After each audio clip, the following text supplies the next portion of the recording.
Today I'm going to be giving a quick update to my review on the Easthills Outdoor Jungle Hammock.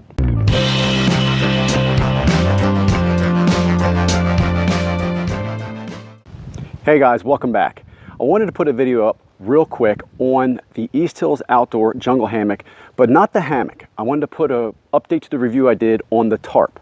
Now, the video I just put up recently was an overnighter I did using the whole setup, which I have loved until that night. The hammock itself and the bug net still performed excellently. There's nothing wrong with that part of the product. I love it. I love their hammock. I love the system they have for the bug net. They have these two really long pieces of cord that run through loops on the netting, so you can wrap them around a tree. They're very adjustable, very stretchy. I love the whole system of the hammock and the bug net. I did for a while, until that night, love the tarp. Now remember, I've only used this tarp several times. I haven't even had it that long. But something happened in the manufacturing process, which can happen to any product. I understand that, and I will give any company the benefit of the doubt. It happens. I understand. Anything we make by hand is bound to failure. So after that camp, I initially went home, let this tarp dry out, and then contacted them. They never got back to me. I'm still waiting to hear from them. Now that teed me off. I can take a product failure. That's not a big deal. I will contact the company. That's the reason all of us out here do these type of reviews and videos, because we want to put better products out there in the market for all of us. Not just for us to use, but for the companies to make money on. They're a business. I get it. But when something fails and a consumer reaches out to you, not only a consumer, but someone who does a lot of reviews on outdoor products and can easily document the failure, is trying to say, hey, look, this product failed. I'm letting you know. What should we do? What can I do to fix it? What would you recommend I fix this failure with? Basically that simple, guys. Like I said, I still haven't heard back from them. So for right now, until I ever hear back from them in the future, I do not recommend their tarp.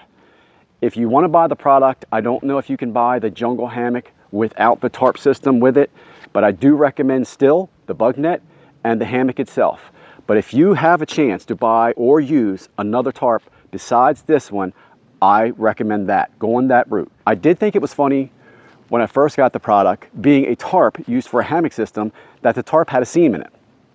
I thought that was a little weird. It was almost like they didn't have enough material and they put it together. So I didn't pay it too much mind, and I tested it on several rain nights and tested it on a camp before when it rained, and it did fine. So I didn't think there was anything wrong with it. But that night the rain was a little bit heavier. Not extremely heavy. This wasn't a downpour storm, but I had a good amount of rain for a long period of time, and that's when it caused the seams to fail. When I hung the tarp up, I didn't see what had happened. I'm going to show it to you now, and I'll also put up some video so you can see how it failed that night of the camp. Put my poly tarp out because it's leaking here along this seam. As you can see on the other side, I didn't think it was. Look at the moisture coming through. I will reseal this and keep this tarp. But here was some of the water that's still dripping through. I'll wipe that down before I go to bed tonight, because that's what's under the poly tarp that I just put on the outside. Now that everything is dry, I'm going to show you exactly what happened up close a little bit better. Now, from what I can see, what they did was this spray, this silver coating they put on the tarp, is something like their water seal or their waterproofing. And then what they did is they used some type of adhesive between the stitching and this another band of material they put on here. Because when you open it up, you can see, I'm going to try to put this close, that the silver part that was on there came off and is sticking to the back side of the piece that went over top of it. So whatever they used broke down this part of the material where this silver spray was on. It actually pulled it off, and it's so even, it's so easy to see. There it is covering it, and of course when I flip it back, you can see the line is absolutely perfect all the way down.